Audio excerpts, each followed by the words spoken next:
नमस्कार। मध्य प्रदेश की ताज़ा और बड़ी खबरें रोजाना देखने के लिए अभी हमारे इस चैनल को सब्सक्राइब जरूर करें। आइए देखते हैं मध्य प्रदेश से आज शाम की बड़ी खबरें। 6 साल बाद आप अध्यक्ष पद छोड़ने की पेशकश कर सकते हैं कमलनाथ, संगठन में बदलाव होगा। आपको बता दें, विधानसभा चुनाव में कांग्रेस की हार के बाद पूर्व सीएम कमलनाथ प्रदेश कांग्रेस अध्यक्ष के पद से इस्तीफे की पेशकश कर सकते हैं। ऐसा हुआ तो कांग्रेस को 6 साल बाद नया अध्यक्ष मिलेगा। नाथ 2017 से प्रदेश अध्यक्ष हैं, हालांकि फैसला अलकमान को लेना है। नाथ ने बुधवार को दिल्ली में राष्ट्रीय अध्यक्ष मल्लिकार्जुन खड़गे से मुलाकात की। राहुल गांधी और केसी वेणुगोपाल भी मौजूद थे। शुक्रवार को तीनों राज्यों में हार के कारणों और लोकसभा चुनाव की रणनीति के लिए बैठक बुलाई गई है। इधर नाथ ने प्रत्याशियों से मांगी जीत हार की रिपोर्ट। नाथ ने विधानसभा चुनाव लड़े सभी प्रत्याशियों से चुनाव की पूरी समीक्षा कर वैज्ञानिक ढंग से विश्लेषण करने को कहा है कि वे क्यों हारे और क्यों जीते। सभी प्रत्याशियों से 15 दिसंबर तक अलग अलग रिपोर्ट भेजने को कहा है। इस रिपोर्ट को AICC को सौंपा जाएगा। 9 दिसंबर को लोक अदालत का आयोजन। आपको बता दें, राजधानी में 9 दिसंबर को लोक अदालत लगेगी। इसमें निगम ने शहर से 25 करोड़ रुपए की वसूली का लक्ष्य रखा है। सभी 21 जोन के अधिकारियों और वार्ड प्रभारियों को निर्देशित किया है कि जनता को संपत्ति और जल कर भुगतान के लिए प्रेरित किया जाए।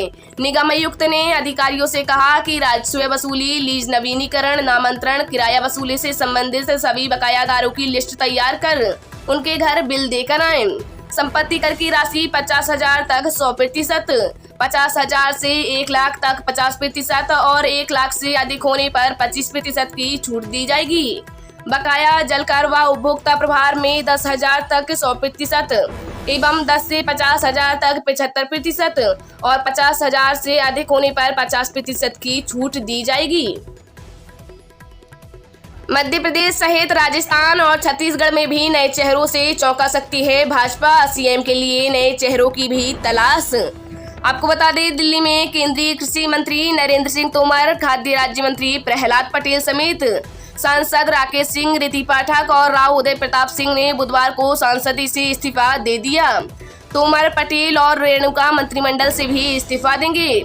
इससे साफ हो गया है कि मोदी कैबिनेट का अब जल्द विस्तार होगा, जिसमें अब मध्य प्रदेश से कुछ नए चेहरे शामिल होंगे। इस बीच भाजपा ने संकेत दिए हैं कि मध्य प्रदेश में वह मुख्यमंत्री पद के लिए मौजूदा सीएम शिवराज सिंह चौहान के साथ नए चेहरों के विकल्प पर की जा सकती है।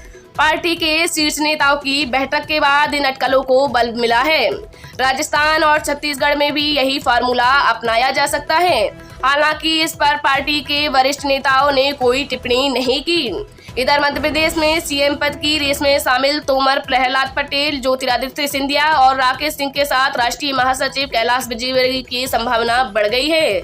1-2 दिन में पर्यवेक्षक मध्य प्रदेश आ सकते हैं। दिल्ली से लौटने के बाद मीडिया के सवालों पर प्रदेश अध्यक्ष BD शर्मा ने कहा कि वे सीएम पद को दौड़ में नहीं हैं।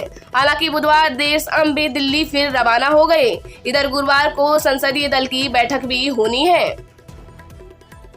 बोर्ड पैटर्न पर 9वीं से 12वीं तक की अर्धवार्षिक परीक्षाएं शुरू। चेकिंग के बाद ही विद्यार्थियों को कक्षाओं में दिया प्रवेश।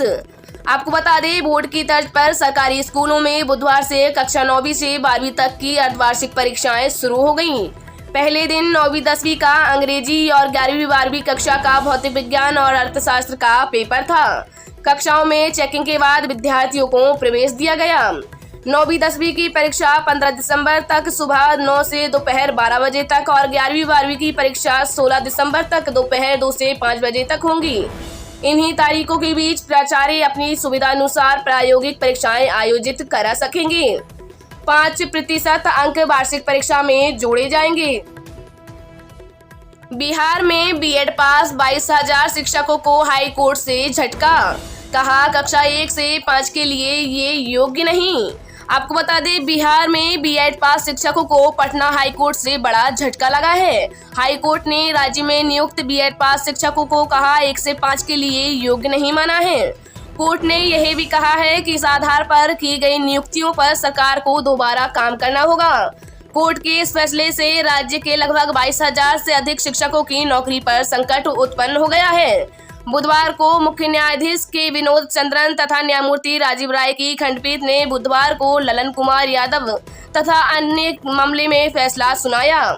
कोर्ट ने कहा कि हम संविधान के अनुच्छेद 141 के तहत सुप्रीम कोर्ट के फैसले से बंधे हैं।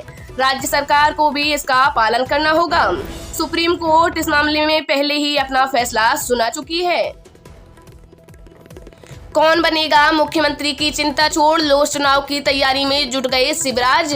आपको बता दें, मध्य प्रदेश की राजधानी भोपाल से दिल्ली तक इन दिनों हर किसी की जुबान पर एक ही सवाल है कि कौन बनेगा मुख्यमंत्री। हालांकि कोई भी इस सवाल का उत्तर नहीं दे पा रहा है।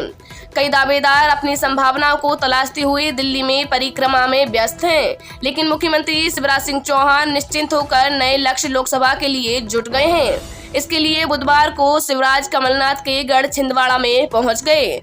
वहां उन्होंने भाजपा कार्यकर्ताओं और लाडली बहनों को संबोधित करते हुए कहा कि मैं आपके लिए मुख्यमंत्री नहीं हूं, अपन तो भैया और मामा हैं, इसलिए आगे दुनिया के सारे पद बेकार हैं, स्वर्ग का सिंहासन भी बेकार है। मध्य प्रदेश की जनता मेरी भगवान है, इसलिए जब तक सांस है आपकी सेवा में लगा रहूंगा। उन्होंने कहा कि हम मध्य प्रदेश का मिशन 29 शुरू कर रहे हैं। इसका मतलब मध्य प्रदेश में लोकसभा की 29 सीटें जीतने से है। पिछली बार छिंदवाड़ा रह गई थी, इस बार जरूर मिलेगी। पिछले लोकसभा चुनाव में भाजपा ने राज्य की 28 सीटें जीती थी। कसक छिंदवाड़ा में रह गई थी, जिसे प्रदेश कांग्रेस अध्यक्ष कमलनाथ का गढ़ कहा जाता है। यहाँ से उनके पुत्र नकुलनाथ सांसद हैं। बुधवार को लाडली बहनावार कार्यकर्ताओं सम्मेलन को संबोधित करते हुए शिवराज ने कमलनाथ पर निशाना साधते हुए कहा कि मामा घूमता रहा, दादा कमलनाथ यहीं फंस गए। मंडी में मूंग के दाम में हुआ इजाफा, डॉलर चना में आई तेजी, देखें बुधवार का ताजा भाव। आपको बता दें, इस खबर में हम आपके लिए इंदौर मंडी का ताजा और सटीक भाव लेकर आए हैं। प्रतिदिन मार्केट में अनाज और सब्जियों के रेट में आने वाली उतार चढ़ाव की सटीक जानकारी आपको यहां मिल जाएगी। संभाग के प्रमुख मार्केट के रेट यहां उपलब्ध हैं। चलिए आज आपको 6 दिसंबर 2023 के मंडी रेट के बारे में जानकारी देते हैं। इंदौर मंडी संभाग की प्रमुख मंडियों में से एक है। यहां अनाज और सब्जी के दामों में आने वाले उतार चढ़ाव का असर संभाग की अन्य मंडियों में भी पड़ता है। आज के मंडी भाव की बात करें तो अनाज और सब्जियों के दाम में लगातार बदलाव हो रहा है। चलिए आज आपको मूंग, चना, उड़द, सोयाबीन समेत अन्य दलहन तिलहन के दामों के बारे में बताते हैं। सोयाबीन 2780 से 4890 रुपए प्रति क्विंटल, गेहूं 2320 से 3272 रुपए प्रति क्विंटल, गेहूं सुजाता 2180 रुपए प्रति क्विंटल, मक्का 1890 रुपए प्रति क्विंटल, डॉलर चना 6890 से 15000 रुपए प्रति क्विंटल, देसी चना 4350 से 5845 रुपए प्रति क्विंटल, चना कांटा 4020 से 6466 रुपए प्रति क्विंटल, मसूर 3300 रुपए प्रति क्विंटल, मूंग 6700 से 7000 रुपए प्रति क्विंटल, मूंग एवरेज 3000 से 3650 रुपए प्रति क्विंटल, तुअर 6600 से 8200 रुपए प्रति क्विंटल, तुअर सफेद महाराष्ट्र 6400 से 6465 रुपए प्रति क्विंटल, तुअर कर्नाटक 4225 से 7200 रुपए प्रति क्विंटल, निमाड़ी तुअर 4154 से 7330 रुपए प्रति क्विंटल, सरसों 5295 रुपए प्रति क्विंटल, सरसों निमाड़ी 3786 से 5060 रुपए प्रति क्विंटल, उड़द गोल्ड 4095 रुपए प्रति क्विंटल, उड़द मीडियम 2250 रुपए प्रति क्विंटल, हल्का उड़द 1890 से 2000 रुपए प्रति